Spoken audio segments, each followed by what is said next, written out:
Hello friends, this is Pankaj. आज एक लंबे समय के बाद मार्केट एनालिसिस का वीडियो बना रहा हूं क्योंकि आज यूएस में वोटिंग का दिन है एंड आने वाले 2 दिनों में फिर यूएस के प्रेसिडेंट कौन होंगे उस पर भी क्लैरिटी आ जाएगी। आई थिंक 5 तारीख तक उस पर क्लैरिटी आ जाएगी। तो उसके चलते इस वीक में मार्केट में बहुत एक्शन रह सकता है, बड़े बड़े मूवमेंट्स हो सकते हैं। तो उस पॉइंट ऑफ व्यू से मैंने सोचा आज एक मार्केट एनालिसिस का वीडियो बनाना चाहिए। रिसेंटली मैंने जब वीडियो में ब्रेक लिया था तब निफ्टी आई थिंक 11,300 के आसपास था। देन उसके बाद हम देख सकते हैं कि यहाँ एक बड़ी रैली हुई एंड निफ्टी ने 12,000 का लेवल भी टेस्ट किया। देन उसके बाद एक कंसोलिडेशन में निफ्टी फिलहाल चल रहा है। जो अभी का जो निफ्टी का जो करंट रेंज है वो है 11,550 से लेकर 12,000 तक। ये 450 पॉइंट्स की रेंज में निफ्टी फिलहाल ट्रेड कर रहा है। और बट ऑब्वियस है कि इस रेंज को निफ्टी ये इवेंट के चलते पार कर सकता है, आइदर ऊपर की साइड में या नीचे की साइड में। तो अब एनालिसिस हम दो टाइप से कर सकते हैं, एक बेस्ड ऑन चार्ट एंड दूसरा based on news also. Like अभी यूएस इलेक्शन का आउटकम क्या क्या आ सकता है, मे बी ट्रंप जीत सकते हैं या फिर हार सकते हैं।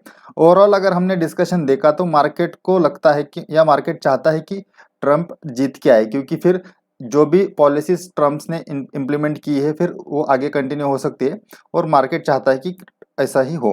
बट अगर एक्चुअल में यूएस का एटमॉस्फेयर देखा जाए तो वहाँ फाइट थोड़ी सी टफ है। मतलब ट्रंप का आना स्ट्रेट फॉरवर्ड नहीं है, शायद ट्रंप हार भी सकते हैं। तो मतलब ये कांटे की टक्कर है, कुछ भी हो सकता है। बट इसके चलते भी मार्केट को ये अनसर्टेनिटी पता है कि ट्रंप शायद आ भी सकते हैं, नहीं भी आ सकते। बट फिर भी अगर हमें निफ्टी का चार्ट देखेंगे, मतलब ओवरऑल मार्केट देखेंगे, तो स्टिल मार्केट स्विंग हाई पे ही ट्रेड कर रहा है। और मार्केट को यह अनसर्टेनिटी पता है कि ट्रंप हार भी सकते हैं या जीत भी सकते हैं। बट फिर भी उसके चलते भी लास्ट वीक तो बहुत सारे न्यूज आए थे कि ट्रंप शायद हार ही जाएंगे। बट फिर भी मार्केट में बड़ा करेक्शन नहीं हुआ, 1-2 दिन में फॉल हुआ बट उसके बाद मार्केट रिकवर हुआ। अभी भी निफ्टी जो उसका लाइफ टाइम हाई है आई थिंक 12,450 का, उसके आसपास ही ट्रेड कर रहा है। जस्ट 500 पॉइंट्स की दूरी पे निफ्टी सस्टेन हुआ है। तो मतलब अगर ट्रंप हार भी जाते हैं तो भी मार्केट उसके लिए शायद रेडी है, या फिर जो पॉजिटिवनेस है उसको मार्केट डिस्काउंट कर रहे हैं। तो एग्जैक्टली किस टाइप की मूवमेंट होगी इलेक्शन रिजल्ट के बाद वो प्रिडिक्ट करना थोड़ा सा मुश्किल है। बट चार्ट के हिसाब से अभी भी मार्केट वीक नहीं है। मतलब मार्केट कोई तो पॉजिटिव थिंग को डिस्काउंट जरूर कर रहा है। तो हम उस प्रिडिक्शन में ना जाते हुए फिर चार्ट के बेसिस पे अगर हम ट्रेड करेंगे तो हमारे लिए वो ज़्यादा बेटर रहेगा, क्योंकि ये बड़ा इवेंट है तो बड़ी मूवमेंट हो सकती है, बड़ी वोलेटिलिटी रह सकती है। तो इस टाइप के माहौल में ऑप्शन हेजिंग करना ही ज़्यादा बेटर है। वीडियो के एंड में मैं आपको 2-3 टाइप के ऑप्शन हेजिंग के ट्रेड भी एक्सप्लेन करूंगा। बट चार्ट के हिसाब से अगर देखा जाए तो फिलहाल जो रेंज लग रही है, जब तक न्यू इस इलेक्शन की क्लैरिटी नहीं आ जाती शायद मार्केट यही रेंज में ट्रेड करेगा, 11,550 से लेके 12,000 तक। तो इमिडिएटली हम ये रेंज हेज करके भी चल सकते हैं। अगर इस रेंज के बाहर मार्केट निकलता है और पॉसिबिलिटी ऊपर साइड की ज्यादा लग रही है बेस्ड ऑन चार्ट, क्योंकि चार्ट पे फिलहाल वीकनेस नहीं दिख रहा, तो उसके हिसाब से 12,000 के ऊपर अगर मार्केट निकलता है तो ऊपर की तरफ लिमिटेशन है। ऊपर मैक्सिमम मार्केट 11,400 या 450 तक या मैक्सिमम 500 तक जा सकता है। बट वो भी स्ट्रेट अवे नहीं जाएगा इमिडिएटली, फिर उसको 11,250 पे एक इमिडिएट रेजिस्टेंस है। तो ऊपर की साइड में मूवमेंट होने में लिमिटेशन है। जैसे मार्केट ऊपर जाएगा वहां से सेलिंग प्रेशर आ सकता है, स्पेशली निफ्टी में। बट अगर कोई खराब न्यूज आती है या कोई भी इलेक्शन का आउटकम आता है और उसे मार्केट निगेटिवली लेता है तो डाउन साइड बड़ी हो सकती है। 11,500 के नीचे अगर मार्केट निकलता है तो डाउन साइड एक 500 से 1,000 पॉइंट्स की भी हो सकती है, क्योंकि ऑलरेडी मार्केट करेक्शन के लिए ड्यू है। एक बड़ी रैली मार्केट में हो चुकी है। तो डाउन साइड हेज करना बहुत ही जरूरी है। अपसाइड में लिमिटेशन से अपसाइड 11,500 के ऊपर तो इमीडिएटली बिल्कुल भी नहीं दिखती, कुछ भी आउटकम आए। तो ऊपर की तरफ हमें कुछ लेवल्स पता है जहां निफ्टी रुक सकता है, बट डाउन साइड में कोई भी लेवल हम बता नहीं सकते फॉर्मली कि यहाँ जाके मार्केट रुकेगा। तो उस हिसाब से हमें फिर हेजिंग करनी है। तो चार्ट के हिसाब से फिर निफ्टी की जो करंट रेंज है वो है 11,550 से लेकर 12,000 तक। इमीडिएटली अगर हम इस वीक की एक्सपायरी में ट्रेड कर रहे हैं तो ये वीक हेज कर सकते हैं। अगर हमें लगता है कि मार्केट ऊपर की तरफ जाएगा, जो कि पॉसिबिलिटी भी है, तो हम 11,200 तक की भी रेंज हेज कर सकते हैं। बट उसके ऊपर इमीडिएटली तो मार्केट नहीं लगता, इनकेस कुछ ज़्यादा पॉजिटिव न्यूज़ आती है तो ही उसके ऊपर मार्केट लगता है। बट ये तो हुआ निफ्टी का।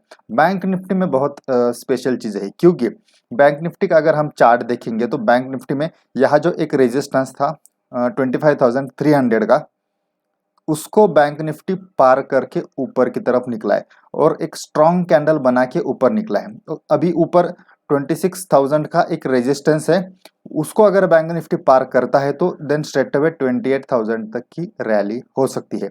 और ये जो बैंक निफ्टी की रैली है वो किसी न्यूज़ के चलते नहीं है, ये एक्चुअल जो बैंकिंग सेक्टर्स के रिजल्ट है उसके बेसिस पे बैंक निफ्टी की ये रैली हो चुकी है। तो इसलिए ये रैली में एक स्ट्रेंथ है, ये रैली टिक सकती है और होने की पॉसिबिलिटी भी ज़्यादा लग सकती है, क्योंकि जो लीडिंग बैंक्स है axis bank, ICICI bank, HDFC bank, तीनों के भी रिजल्ट अच्छे हैं। और तीनों के अगर हम चार्ट देखेंगे, यहाँ मेरे पास चार्ट भी ओपन है, एक्सिस बैंक भी चार्ट पे स्ट्रांग है, बुलिश है। ये अगर यहाँ 530 के ऊपर एक्सिस बैंक टिकता है तो ऊपर की तरफ एक बड़ी rally up to 700 rally Axis Bank में रैली हो सकती है। आईसीआईसीआई का चार्ट हम देखेंगे तो यहाँ भी इसने 430 का रेजिस्टेंस पार किया है और 450 के आसपास अभी स्टॉक ट्रेड कर रहा है। ये भी 500 तक जरूर जा सकता है, अगर ये मोमेंटम कंटिन्यू रहा तो 550 तक भी आईसीआईसीआई बैंक जा सकता है। सेकंड, एचडीएफसी बैंक में इमीडिएटली एटलीस्ट 1300 तक की भी मूवमेंट तो दिखती है। तो ये तीनों लीडिंग बैंक्स पॉजिटिव है, इसलिए बैंक निफ्टी में अगर मोमेंटम कंटिन्यू रहा तो 28,000 तक की रैली क्वाइट पॉसिबल लग रही है, अगर दूसरा कुछ निगेटिव ना आए तो।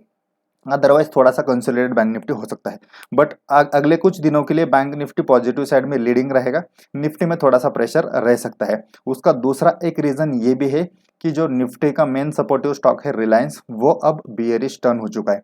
इसका जो इम्पोर्टेंट सपोर्ट था 2000 का, उसको स्टॉक ने ब्रेक किया है और फिर इमिडिएटली ऐसा नहीं दिख लगता कि इमिडिएटली स्टॉक एक बड़ा बाउंस दिखाएगा। बाउंस आया तभी एक छोटा बाउंस आएगा और मोस्टली स्टॉक आइदर कंसोलिडेशन में रहेगा या थोड़ा सा नेगेटिव बायस में रहेगा। रिलायंस के रिजल्ट भी अच्छे थे, बट फिर भी मार्केट और कुछ एक्सपेक्ट कर रहा था, तो इसलिए मार्केट ने रिलायंस के रिजल्ट्स को थोड़ा सा निगेटिवली लिया है। कुछ रूमर्स भी मार्केट में है, बट ओवरऑल चार्ट के हिसाब से तो रिलायंस थोड़ा सा बियरिश लग रहा है।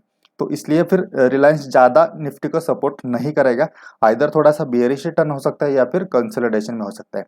तो प्रेशर निफ्टी में ज़्यादा लगता है, स्ट्रेंथ बैंक निफ्टी में ज़्यादा है, तो उसके हिसाब से हमें फिर हेजिंग करनी चाहिए। अगर हम बैंक निफ्टी में हेजिंग करते हैं तो वो थोड़ी सी अलग होगी, निफ्टी की हेजिंग थोड़ी सी अलग होगी।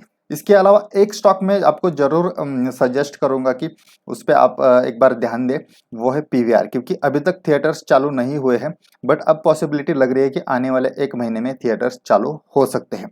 स्टॉक ऑलरेडी बहुत करेक्ट हो चुका है, करेक्ट होकर यहाँ कंसोलिडेट कर रहा है।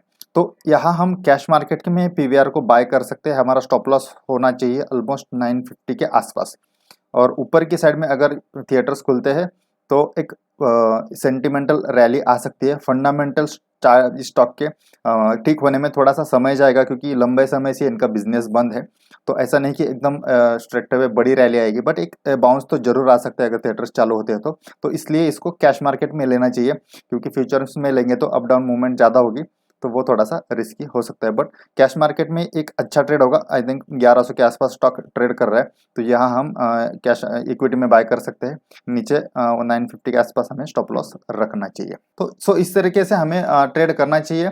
तो निफ्टी का ऑलरेडी मैंने एक्सप्लेन किया। अब निफ्टी के कुछ ऑप्शन के ट्रेड्स देखते हैं। कैपिटल के हिसाब से हम निफ्टी में ऑप्शन हेजिंग कर सकते हैं, 30-40 हज़ार से लेके कुछ लैक्स तक हम फंड डिप्लॉय कर सकते हैं। तो सबसे पहले एक स्ट्रैटेजी आपको बताता हूँ जिसमें इन्वेस्टमेंट अमाउंट ओनली 39,000 का है। तो ये स्ट्रैटेजी को हम एक बटरफ्लाई स्प्रेड स्ट्रैटेजी बोल सकते हैं। ये स्ट्रैटेजी हम करंट वीक के एक्सपायरी में भी इम्प्लीमेंट कर सकते हैं। तो इसमें हमें करना क्या है कि मैंने जो अभी डेटा स्ट्राइक का सिलेक्शन लिया है वो आज के क्लोजिंग के बेसिस पे लिया है। तो आप अगर कल इसे इम्प्लीमेंट करते हैं और कल की जो स्ट्राइक मतलब नियरेस्ट स्ट्राइक रहेगी उसके हिसाब से आप स्ट्राइक्स को शफल कर सकते हो। तो आज मार्केट 11,800 के पास क्लोज हुआ है, तो उसके हिसाब से मैंने इन स्ट्राइक्स का सिलेक्शन किया है। तो इसमें हमें करना क्या है कि एक at the money call option 11,800 का मैंने यहाँ बाय किया है, एक लॉट यहाँ आप देख सकते हैं, एंड 2 कॉल ऑप्शन सेल किए हैं 11,900 के सेम एक्सपायरी के, और इसको ऊपर की तरफ हेज करने के लिए फिर मैंने 12,050 का एक कॉल ऑप्शन बाय किया है। मतलब पहले एक बाय किया एट द मनी का, देन 2 सेल किए आउट ऑफ द मनी के, देन उसके ऊपर का एक बाय किया। इसका अगर हम पे ऑफ चार्ट देखेंगे तो यहाँ आप देख सकते हैं कि डाउन साइड बिल्कुल प्रोटेक्टेड है और अप साइड में थोड़ी सी लिमिटेड कैलकुलेटेड रिस्क है। और इसकी अगर हम रेंज देखेंगे तो 11,800 से लेके 11,999 मतलब 12,000 तक 200 पॉइंट की रेंज हेज है। इस 200 पॉइंट में निफ्टी कहाँ भी ट्रेड हो हमें कोई डर नहीं है, इसमें कुछ ना कुछ प्रॉफिट ही होगा। और जो मैक्स प्रॉफिट है वो है 7,000 का एंड जो मैक्स लॉस है 3,800 का। तो ऑलमोस्ट 1:2 का रिस्क रिवॉर्ड रेशियो है। इन्वेस्टमेंट अमाउंट भी कम है तो ये स्ट्रैटेजी आप इम्प्लीमेंट कर सकते हैं। बट इसमें ड्रॉबैक एक ही है कि रेंज जो है वो थोड़ी सी छोटी रेंज है, बट ठीक है रिस्क भी कैलकुलेटेड है और कम है तो इसको आप ट्राई कर सकते हैं। अगर आप और थोड़ा सा कैपिटल डिप्लॉय कर सकते हैं तो दूसरी स्ट्रैटेजी है, थोड़ी सी सिमिलर ही है। इसमें हमें क्या करना है कि 11,900 का एक कॉल ऑप्शन सेल करना है, देन 12,000 के दो कॉल ऑप्शन सेम करने हैं, ये भी करंट एक्सपायरी में ही करना है। 11,000 का एक सेल करना है, 12,000 के दो सेल करने हैं। फिर इसको हेज करने के लिए 11,750 का एक कॉल ऑप्शन हमें बाय करना है एंड उसके बाद देन 12,150 के दो कॉल ऑप्शन भी बाय करने हैं। तो टोटल 3 सेल 3 बाय, ये कंप्लीटली हेज स्ट्रैटेजी हो गई। तो इसमें मैक्स प्रॉफिट है 10,000 का, मैक्स लॉस है 12,000 का। तो इसमें ऑलमोस्ट 1:1 का रेशियो है। बट इसमें जो रेंज है वो बड़ी रेंज है, जो ब्रेक इवन पॉइंट्स है वो है 11,767 एंड ऊपर की तरफ 12,066, लगभग 300 पॉइंट्स की रेंज हेज मिल रही है। हमारा लॉस इस 12,066 के ऊपर होगा या फिर 11,767 के नीचे। बट जो डाउन साइड का लॉस है वो बहुत ही कम है, ऑलमोस्ट 600 का लॉस है। तो डाउन साइड इसमें भी प्रोटेक्टेड है, जो भी रिस्क है वो है 12,066 के ऊपर। तो ये भी I think well risk manage strategy है। इसमें भी इन्वेस्टमेंट अमाउंट ऑलमोस्ट 65,000 का ही है, बट एक प्रॉफिट का पोटेंशियल 10,000 का है। और जो मैक्स लॉस है वो है 11,066 के ऊपर, वो है 12,000 का। और जो थर्ड स्ट्रैटेजी है उसमें थोड़ा इन्वेस्टमेंट अमाउंट ज़्यादा है बट इसमें विनिंग प्रोबेबिलिटी भी अच्छी है। तो इसमें हमें क्या करना है, ये मंथली में ये स्ट्रैटेजी मंथली एक्सपायरी में इम्प्लीमेंट करनी है। तो यहाँ हमें 12,200 का एक कॉल ऑप्शन को बाय करना है एंड 12,300 के दो सेल करने हैं। तो इसमें अगर हम पे ऑफ चार्ट देखेंगे तो इसमें डाउन साइड तो कंप्लीटली हेज्ड है, अपसाइड में रिस्क है बट वो कब है, उसका ब्रेक इवन है 12,465। मतलब ऊपर का जो निफ्टी का हाईएस्ट लेवल पॉसिबल लग रहा है उसके ऊपर गया निफ्टी तो ही लॉस है, अदरवाइज नहीं। तो इसमें विनिंग प्रोबेबिलिटी बहुत ज़्यादा है क्योंकि इस लेवल के ऊपर निफ्टी निकलने की प्रोबेबिलिटी बिल्कुल कम है, बहुत ही कम है।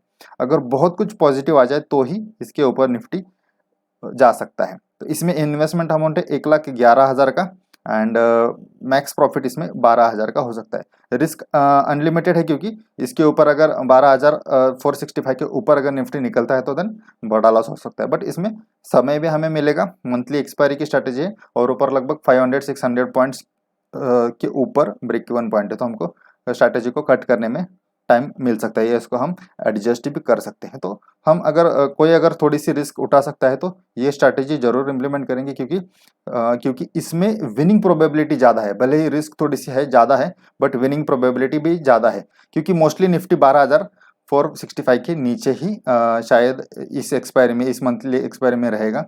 तो आपको कुछ ना कुछ प्रॉफिट तो इसमें होने की पॉसिबिलिटी बहुत ही ज़्यादा है। थैंक यू फ्रेंड्स, वीडियो को एंड तक देखने के लिए धन्यवाद। मैंने रिसेंटली इंट्राडे का जो मेरा इंट्राडे एंड स्विंग ट्रेडिंग का जो कोर्स है वो हिंदी लैंग्वेज में भी इम्प्लीमेंट किया है। बहुत सारे लोगों की डिमांड थी कि वो कोर्स हिंदी लैंग्वेज में चाहिए, तो उसकी लिंक मैं डिस्क्रिप्शन बॉक्स में रख दूंगा, जो चाहे उसमें एनरोल कर सकता है। Thank you.